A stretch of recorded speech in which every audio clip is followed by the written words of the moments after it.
दुसऱ्या आठवड्यामध्ये सुद्धा लोकसभा राज्यसभेत विरोधकांचा गदारोळ। लोकसभेचं कामकाज 5 वाजेपर्यंत तहकूब। जंतर मंतरवरील लाठीचार्ज प्रकरणी कारवाई करण्याची विरोधकांची मागणी।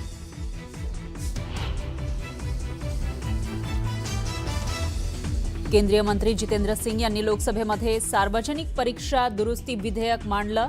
विधेयक मांडण्याच्या वेळी विरोधकांचा जोरदार गदारोळ।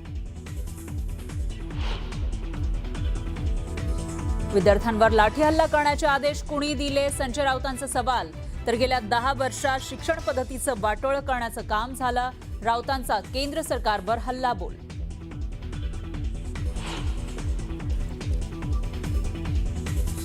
शांततापूर्ण आंदोलन हा घटनात्मक अधिकार।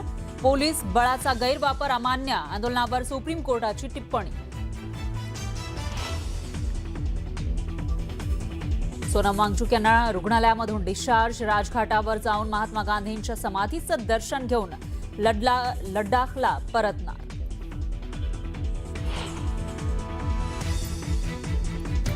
परीक्षेपूर्वी औषध निरीक्षक परीक्षेचा पेपर सुद्धा फुटलेला। आमदार रोहित पवार यांचा खळबळजनक गौप्यस्फोट।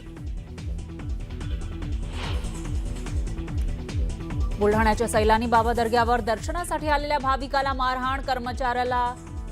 कर्मचाऱ्यांना मारहाण केल्याचा पीडिताचा दावा। मारहाणीचा व्हिडिओ व्हायरल।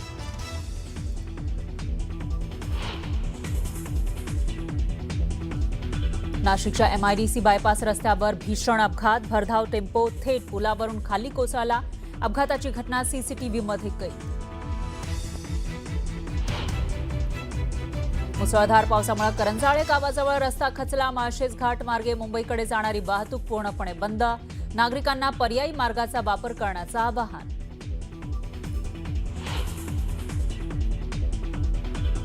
कोकणसह घाटमाथ्याच्या परिसरात पावसाचा अलर्ट। नागरिकांना सतर्कतेचा इशारा।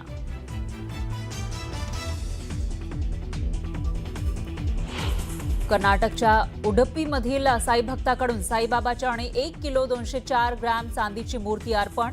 साई संस्थानकडून देणगीदार भक्तांचा सन्मान।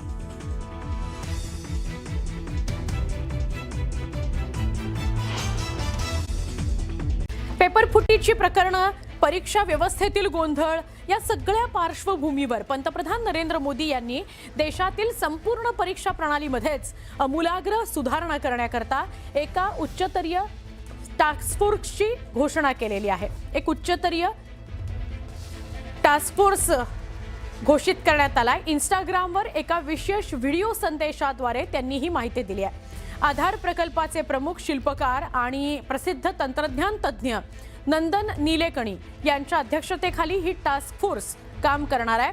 देशातील परीक्षा पद्धत अधिक पारदर्शक करणं, सुरक्षित आणि पूर्णपणे तंत्रज्ञानाधारित बनवणं अशी जबाबदारी या टास्क फोर्सवर असणार आहे।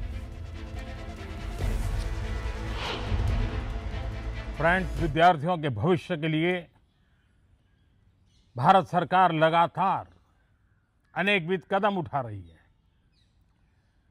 जिन लोगों ने विद्यार्थियों के भविष्य के साथ खिलवाड़ किया वे जेलों में सड़ रहे हैं।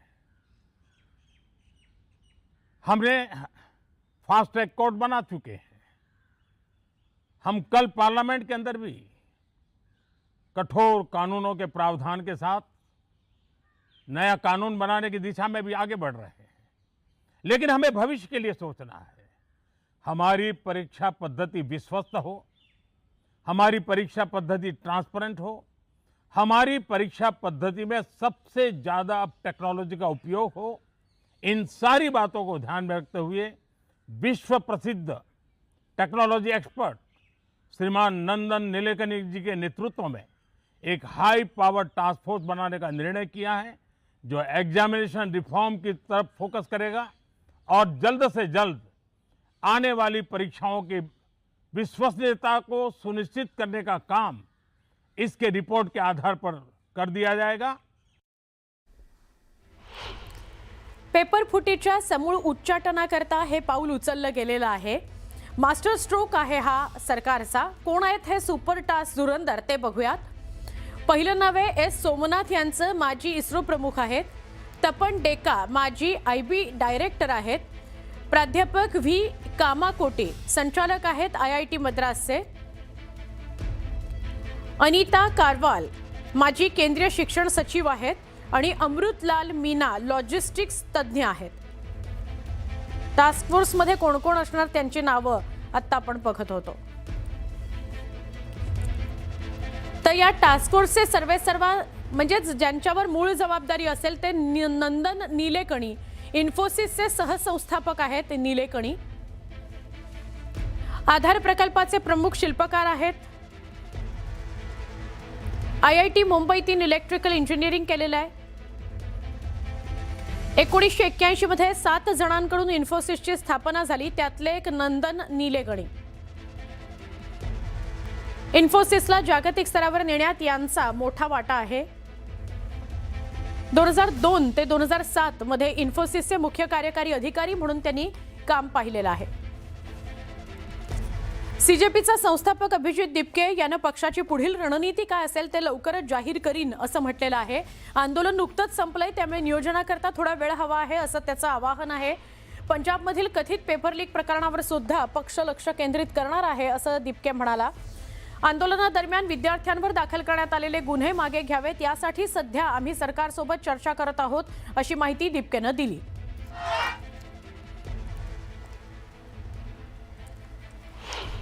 आगे की रणनीति हम बताएंगे, जल्दी बताएंगे. कल ही तो खत्म हुआ है, थोड़ा तो हमें टाइम दे दीजिए. बिल्कुल सर. Yes. और पंजाब पेपर लीक को लेकर कुछ कहेंगे सर? उस पर भी करेंगे, हम बोलेंगे, हम उसी की पर प्लानिंग कर रहे हैं अभी. और चलिए. आगे कुछ सरकार से कुछ आपकी बातचीत रही है आगे के लिए, मतलब जो केसेस हो रहे हैं उस पर बातचीत चल रही है. किसी भी जो भी स्टूडेंट्स है किसी पर भी केस नहीं लगनी चाहिए. केंद्रीय शिक्षण मंत्री धर्मेंद्र प्रधान यांनी आपल्या पदाचा राजीनामा दिल्यावर आता केंद्रात नव्या शिक्षण मंत्र्यांच्या नावाबद्दल जोरदार चर्चा सुरू झाली आहे. प्रल्हाद जोशींनी जरी शिक्षण खात्याचा अतिरिक्त कार्यभार स्वीकारला असला तरी या शर्यतीतून महाराष्ट्रातून शिवसेना खासदार डॉक्टर श्रीकांत शिंदे यांच्या नावाची जोरदार चर्चा आहे. श्रीकांत शिंदेजी हे तळागाळातले कार्यकर्ते आहेत अगोदर, म्हणून त्याला तळागाळातल्या अडचणी सुद्धा माहिती आहेत. त्या अनुषंगाने त्यांना जे काही जबाबदारी आदरणीय मोदी साहेब देतील ते मला वाटतं ते 100% उत्स्फूर्तपणे पार पाडतील. पण एक शिवसैनिक म्हणून नक्कीच त्यांना आम्हाला कॅबिनेट मंत्री झालेलं बघताना आवडेल. पण त्याचबरोबर शिक्षण मंत्री असो किंवा मग आरोग्य असो, आज आपल्या देशामध्ये आरोग्य खरोखरच त्याच्यामध्ये एक चांगली फोर्सची गरज आहे. तर त्यांना आरोग्याची सुद्धा जबाबदारी किंवा मग इतर जे युवांच्या निगडीत जे काही विषय असतील मला वाटतं ते 100% पार पडू शकतील. धर्मेंद्र प्रधान यांच्या राजीनाम्यानंतर आता प्रल्हाद जोशी यांच्याकडे चार्ज दिला आहे, मात्र श्रीकांत शिंदे यांच्या नावाची चर्चा सुरू आहे. नाही, त्याच्याबद्दल त्या राजकारणाबद्दल मला काही माहिती नाही. पुढे काय होईल, काय बदल होतील याबद्दलची माहिती आमच्याकडे नाही. ज्या वेळेला केंद्रीय मंत्रिमंडळाचा विस्तार होत असतो किंवा रिशफलिंग होत असतं, त्या संदर्भातला निर्णय एनडीएचं नेतृत्व त्या ठिकाणी घेत असतं आणि एनडीएचे नेतृत्व या संदर्भामध्ये नेमक्या किती जागा शिवसेनेला द्यायच्या, इतर कुठला मित्र पक्ष द्यायचा हा अधिकार त्यांचा आहे. तो दिल्याच्या नंतर कोणाला मंत्री करावं हा इकडला शिंदे साहेबांचा आहे. राज्यातील औषध निरीक्षक भरती परीक्षेमध्ये पेपरफुटी झाल्याचा गंभीर आरोप विद्यार्थ्यांनी केलाय. 22 मार्चला झालेल्या परीक्षेपूर्वीच 20 मार्चला परीक्षेतील 100 पैकी 90 प्रश्न व्हॉट्सॲप आणि टेलिग्रामवर व्हायरल झाल्याचा दावा करण्यात आलाय. प्रश्नपत्रिका फोडण्याकरता लाखो रुपयांची लाच घेतल्याचा आरोपही विद्यार्थ्यांनी केला आहे. या प्रकरणाच्या सखोल चौकशीची मागणी होते आहे.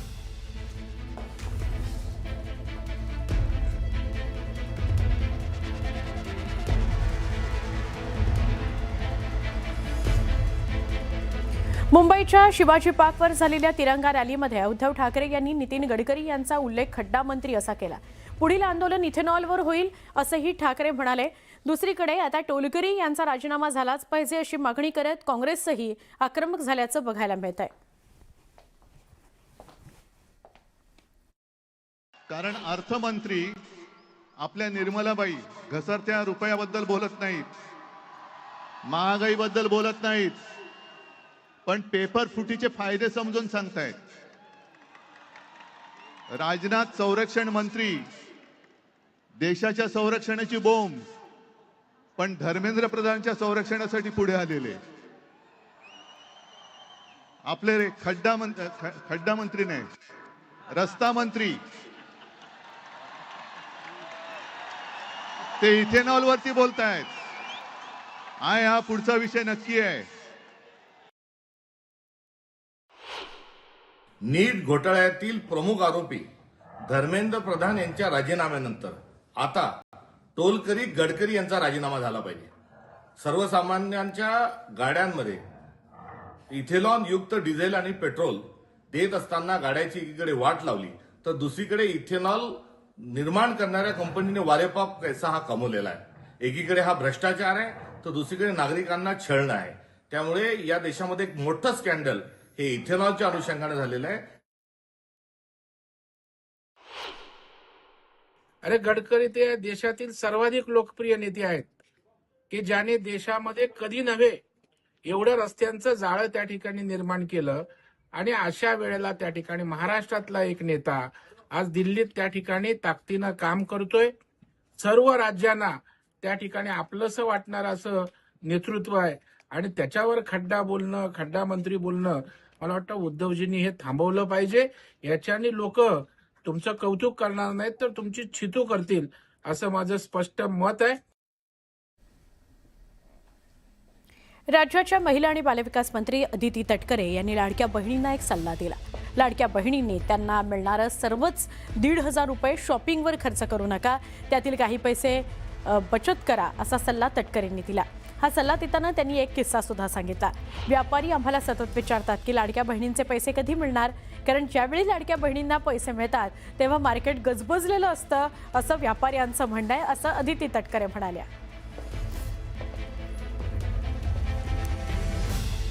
आम्ही सगळ्या लाभार्थी महिलांना सांगतोय की तुमचे महिन्याचे जे 1500 आहेत ते 1500च्या 1500 शॉपिंगमध्ये खर्च नका करू. नाहीतर आम्ही ज्या ज्या वेळेला लाभ वितरित करतो त्याच्या आधी तर आमच्याकडे शहरातले सगळे व्यापारी येतात की लाडकी बहीणचा लाभ कधी म्हणजे भगिनींपेक्षा लाडक्या बहिणींपेक्षा व्यापारी जास्ती विचारतात की डीबीटी कधी करणार आहे. तर मी 1-2 वेळा व्यापाऱ्यांना विचारलं तुम्ही काय विचारता, तुमच्या घरातलं कोण लाभार्थी आहे का. ते म्हणले नाही, ज्या दिवशी डीबीटी झालं त्याच्या दुसऱ्या दिवशी मार्केट जाम गजबजलेलं असतं. म्हणून आम्ही विचारतो की बाबा डीबीटी कधी होणार. मराठा आंदोलक मनोज जरांगे यांनी मराठा समन्वयकांची राज्यस्तरीय बैठक बोलावलेली आहे. येत्या 29 तारखेला अंतरवाली सराटीमध्ये ही बैठक होते. हैदराबाद गेझेटियरचा GR निघाल्यानंतर जरांगे पाटलांनी अंतरवाली सराटीमध्ये भर उन्हात उपोषण केलं होतं. त्यानंतरची ही महत्त्वाची बैठक जरांगेंनी बोलावली आहे. या बैठकीमध्ये मराठा आरक्षणाविषयीची पुढची रणनीती ठरवली जाणार आहे. त्यामुळे राज्यभरातील मराठा समन्वयक आणि आंदोलकांना 29 तारखेला अंतरवाली सराटीत येण्याचं आवाहन जरांगेंनी केलं आहे.